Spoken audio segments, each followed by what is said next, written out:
Como lidar com o problema do sofrimento? O sofrimento não é uma questão simplesmente teórica. Não é apenas um problema para nós resolvermos intelectualmente. O problema do sofrimento é um problema existencial. Nós estamos num mundo em que estamos cercados por sofrimentos, e inclusive sofrimentos desiguais. Não é só um argumento usado por céticos para desacreditar a bondade de Deus ou até sua existência. A questão do sofrimento é aquilo que nós enfrentamos todos os dias, pois todos os dias nós estamos nos preparando para sofrer de alguma maneira. Se um de nós se vê livre do sofrimento, por um momento, não pode ignorar o sofrimento dos que estão ao seu redor. Portanto, viver inclui saber lidar com o sofrimento de alguma maneira. O sofrimento está no centro da história mais importante contada pela fé cristã. Cristo, o Deus encarnado, sofreu injustiça e sofreu crueldade. Aos pés da cruz, sua mãe e alguns dos seus discípulos, impotentes diante do mal praticado. Quando um cristão contempla um crucifixo, um ícone da paixão, ou reconta em um sermão aquele acontecimento, ele vê seu Deus sofrer e vê nesse mistério a sua salvação. Então, Deus não apenas contempla o sofrimento da sua criação distante no trono celestial. Ele não deixou o mundo sofrer sozinho. Ele mesmo veio e sofreu, envolvendo-se na nossa sina. Ele suportou, juntamente conosco, o peso da criação. Eu quero te ajudar nesse vídeo a entender um pouco mais sobre o sofrimento, que significados o sofrimento pode ter numa mentalidade cristã. E para isso, só que eu te peço é curta esse vídeo, se inscreva nesse canal. Fazendo isso, você vai me ajudar a encontrar e alcançar mais pessoas. Essas considerações sobre o sofrimento, às vezes, levantam a pergunta sobre o propósito do sofrimento dentro de um plano divino. E às vezes nós oferecemos soluções que são ingênuas ou até mesmo cínicas e cruéis. Dizemos, por exemplo, que o sofrimento nos ensina algo e nos torna pessoas melhores. Mas diante do sofrimento brutal de crianças inocentes, sofrimentos que terminam com suas mortes, por exemplo, como nós podemos dizer que o propósito do sofrimento é ensinar algo? Isso pode valer para algumas formas ou alguns tipos de sofrimento, porque nós podemos observar ao longo da nossa própria caminhada que aprendemos algo com algum sofrimento que tivemos. Mas isso só vale para alguns sofrimentos, não para todos.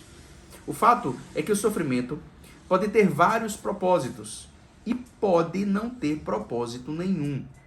E nem sempre nós somos capazes de diferenciar as coisas. É preciso resistir à tentativa de dar um propósito único para todo o sofrimento, pois isso vai acabar justificando o mal, vai acabar justificando aqueles que causam o sofrimento. E isso vai nos deixar também insensíveis ao sofrimento real que está diante de nós. Pode parecer que quando nós resolvemos intelectualmente essa questão, se torna fácil aceitar o sofrimento de outras pessoas, e isso vai nos paralisar no momento em que precisamos não pensar, mas agir para livrar outras pessoas do seu sofrimento. Cristo não exige que nós expliquemos o sofrimento, mas que choremos com os que choram e que defendamos os oprimidos. Ele está ao nosso lado contra o sofrimento, compadecido das nossas dores, e nós devemos, por isso, combater o mal como uma coisa desnecessária, que não deveria ser. Chorar com os que choram não significa ficar imóvel diante do mal, reduzido ao lamento, mas assumir um certo patos, um certo sofrimento.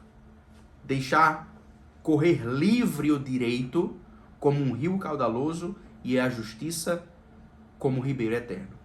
Às vezes, uma explicação pode trazer certa ordem a quem está interiormente confuso. Mas na maior parte do tempo, o que nós queremos não é explicação, mas cura.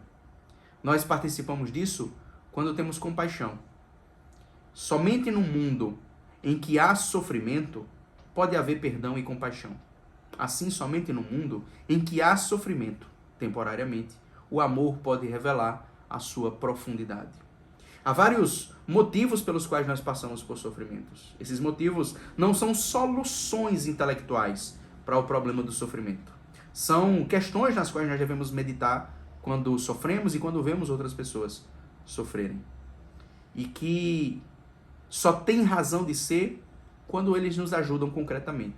Vários desses motivos não vão lhe ajudar no sofrimento que você está passando e por isso você não precisa pensar em todos esses motivos sempre. Nós vivemos a nossa fé e nisso nós podemos encontrar vários desses motivos.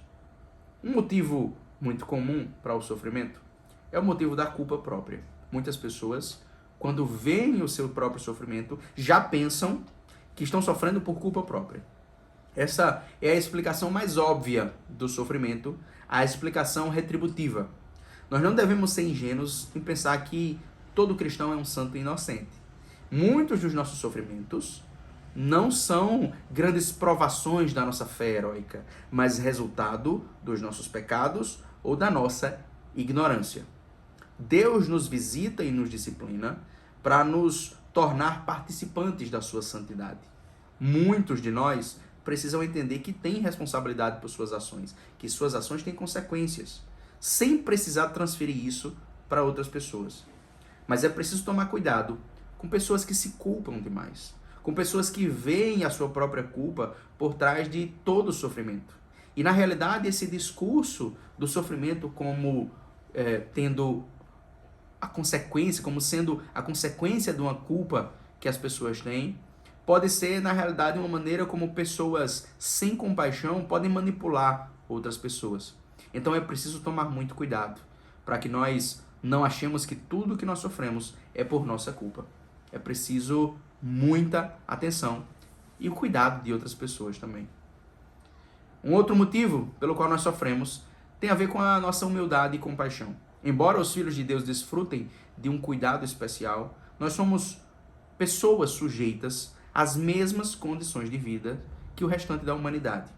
Através do sofrimento, aprendemos a ser mais humildes e reconhecer a nossa condição comum, levando-nos à compaixão para com aquelas pessoas que são nossas semelhantes. Quem não sofre tem dificuldade de perceber o sofrimento alheio.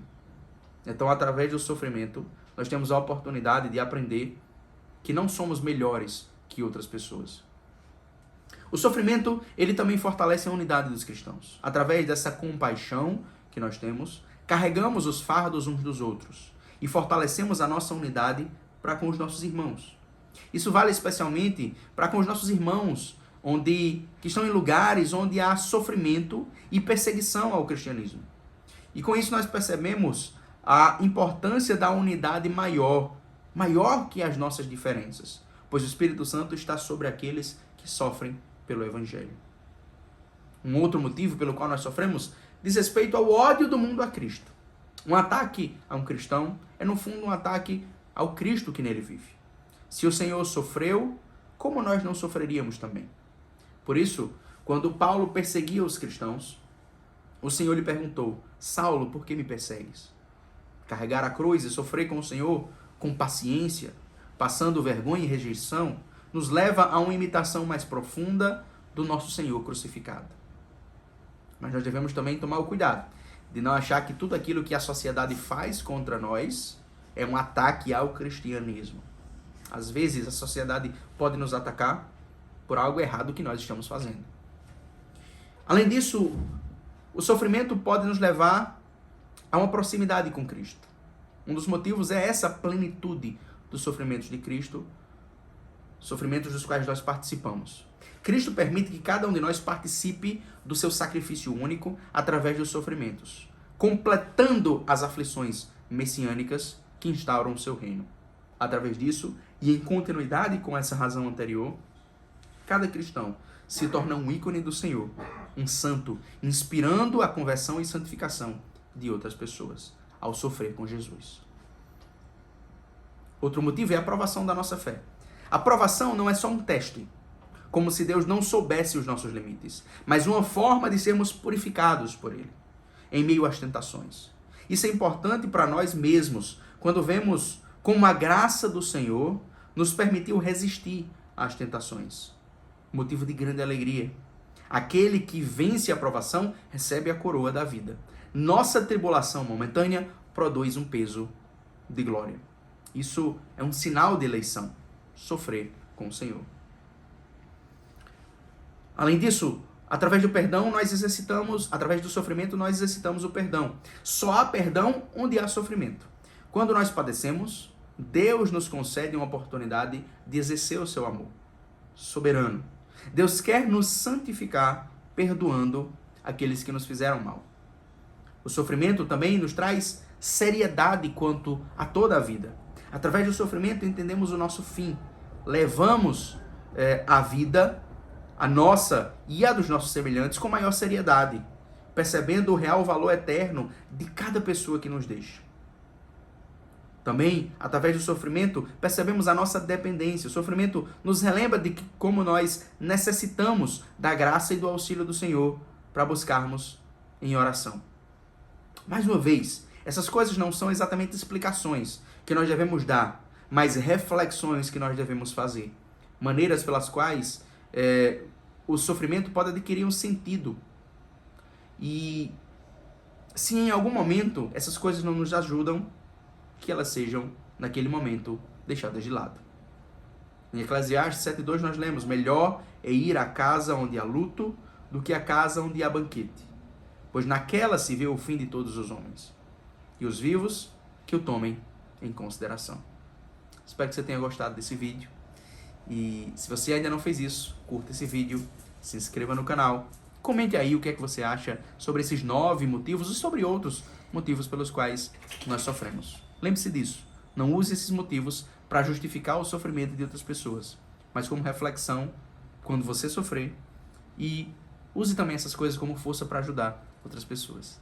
Deus te abençoe, em nome do Pai, do Filho e do Espírito Santo.